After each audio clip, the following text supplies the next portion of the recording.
Hey everyone, Josh Locks here. It's 37 degrees outside, so we're going to do this from the basement today. Today we're here to talk about interference. Now, interference is one of those rules that you might only see it once every few years, but you are going to need to know what it is so that you know what it isn't. It's something that coaches ask a lot about, even in situations where it hasn't actually occurred. Let me read you the rule. Offensive interference is an act, physical or verbal, by the team at bat, which interferes with, obstructs, impedes, hinders, or confuses any fielder attempting to make a play. In other words, the offense gets in the way and prevents the defense from making a play. Now, when interference does occur, it's automatically a dead ball. So the first thing I'm going to do, time. That's interference. So that everybody knows what I'm calling. Whoever commits the interference is out, and I'm going to make sure the batter is awarded first base. No matter what, when interference occurs, dead ball, that's interference. Whoever committed the interference is out. The batter gets first base. So let's look at a few scenarios where we do and do not have interference. This first one, I think, is probably the most common. The ball's hit, the runner's running, boom, they hit the ball. Even though he didn't hit the ball, we'll pretend he hit the ball. They hit the ball, time, that's interference, runner's out. Here's the next one.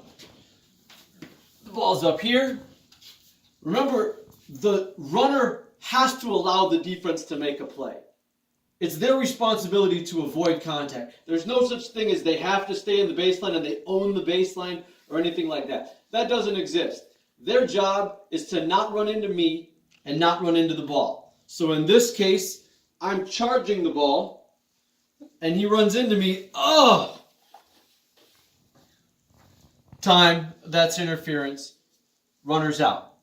He's allowed to go behind me, he's allowed to go in front of me, but not into me. Even if I'm in the baseline, if I'm in the act of attempting to make a play, I'm charging the ball or I'm fielding the ball, the runner's got to find a way to get around me. Here's the situation that we might have. This is when we go around, okay? Right? So, stay right there. I'm fielding the ball. The runner is doing the right thing. They are avoiding contact. Now I field the ball, but oh! You're going to have coaches saying, isn't that out of the baseline? Well, no, coach. That runner was avoiding contact, and that's what they have to do. So at that point, to avoid running into me, that runner is allowed to go outside the baseline. Right? If we were to do it from this angle,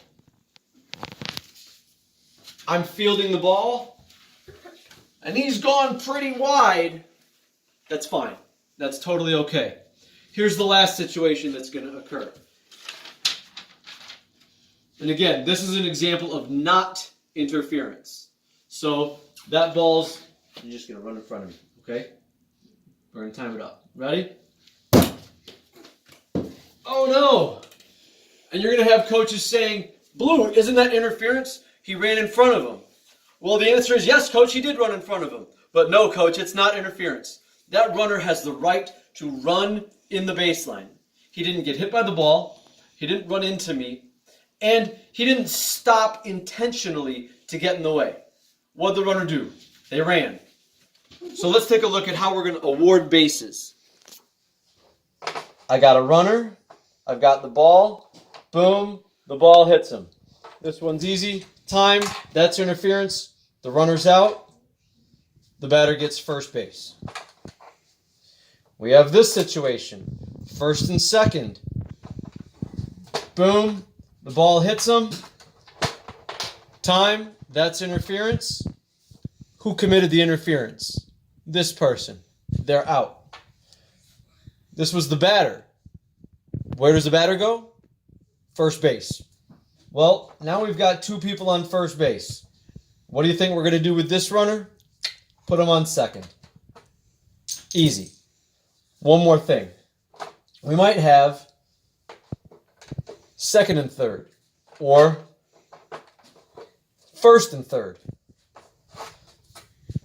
The ball's hit.